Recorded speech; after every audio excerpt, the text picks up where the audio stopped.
With Tua Tagovailoa set to make his return this Sunday, Dolphins fans are buzzing. But there's one big question on everyone's mind. Will Tua's top target, Tyreek Hill, be ready to join him? After missing part of Friday's practice, Hill's status remains uncertain. This uncertainty is adding serious suspense. And what about Hill's surprising tweet during practice? Stick around as we break down what this could mean for Sunday's game. Plus, how have the Dolphins fared without Hill in the past? Let's dive in. Cuts back to the middle. He's going to find his way home. What a play on fourth down. Dolphins are set to have Tua Tagovailoa back at quarterback for Sunday's game against the Arizona Cardinals. But will his primary target be available? Wide receiver Tyreek Hill was absent during the part of Friday's practice open to the media. This absence is concerning, especially since he appeared on Thursday's injury report with a foot injury. He was listed as a limited participant. Interestingly, Hill tweeted during practice, but it wasn't about his own status. Instead, he congratulated Demarcus Robinson, his fellow 2016 Kansas City Chiefs draftee, on scoring 2 touchdowns for the Los Angeles Rams. The Rams had just won over the Minnesota Vikings on Thursday night. Before Friday's practice, head coach Mike McDaniel was asked about Hill and Jalen Waddle's availability for the game against Arizona. McDaniel replied, "I am feeling good. We'll see how today goes."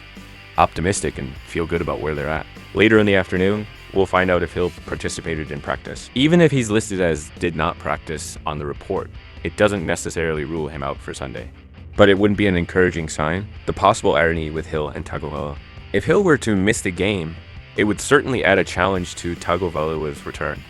However, it's worth noting that the Dolphins handled things well without Hill when they played the New York Jets at Hard Rock Stadium last December. In the Week 15 matchup, Tagovailoa posted an impressive passer rating of 119.4 and threw for 224 yards. Waddle contributed significantly, catching 8 passes for 142 yards, including a 60-yard touchdown in the Dolphins' 30-0 victory. However, the Dolphins' offense hasn't been as effective since then, especially struggling during Tagovailoa's absence on IR, injured reserve. In the one full game he's played with Tagovailoa this season, Hill caught 7 passes for 130 yards, including an 80-yard touchdown, helping secure a 20-17 win over the Jacksonville Jaguars in the season opener. It was just Wednesday when Hill hardly could contain his excitement when he talked to reporters about having Tua back. Expletive was so beautiful. That expletive almost made me cry today.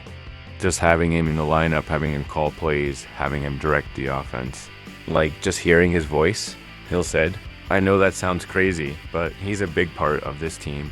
Dolphins QB Tua Tagovailoa took long road back from concussion. For the first time in 42 days, Miami Dolphins quarterback Tua Tagovailoa took the podium at the team's training facility on Monday. True to habit, he held the door open for a communications staffer before assuming his usual spot in front of the media. Tagovailoa had spent the last 5 weeks on injured reserve following his 3rd NFL concussion on September 12th. According to NFL rules, players on reserve aren't required to address the media. Although he was still technically on reserve, a team source shared that Tagovailoa chose to hold his weekly press conference early, ahead of his practice window opening in Week 8. During the 13-minute session, Tagovailoa was brief in his responses, admitting to feeling frustrated with going through concussion protocol for the 3rd time in 2 years. He mentioned that he hadn't experienced any concussion symptoms since September 13th, but the team placed him on IR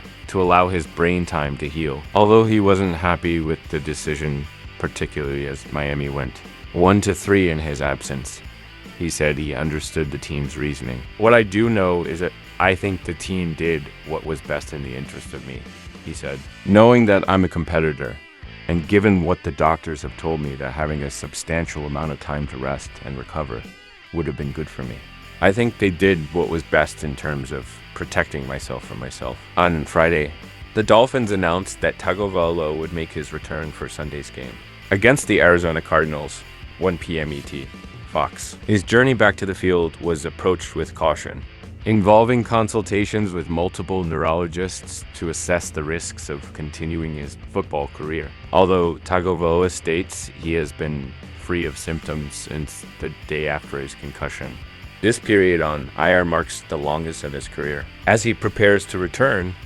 his coaches and teammates are encouraging him to play more carefully, including sliding more often when scrambling. Well, how much risk do we take when we get up in the morning to go drive to work? Get into a car crash? I don't know, he said this week. Every time we all suit up, we're all taking a risk that we could potentially get hurt. Whether it's a concussion, a broken bone, anything. You get up off of the bed the wrong way, you potentially could risk you spraining your ankle. There's just risk in any and everything, and I'm willing to play the odds. That's it. Tagovailoa was briefly hospitalized after hitting the back of his head on the ground and sustaining a concussion. During a Week 4 game against the Cincinnati Bengals in 2022,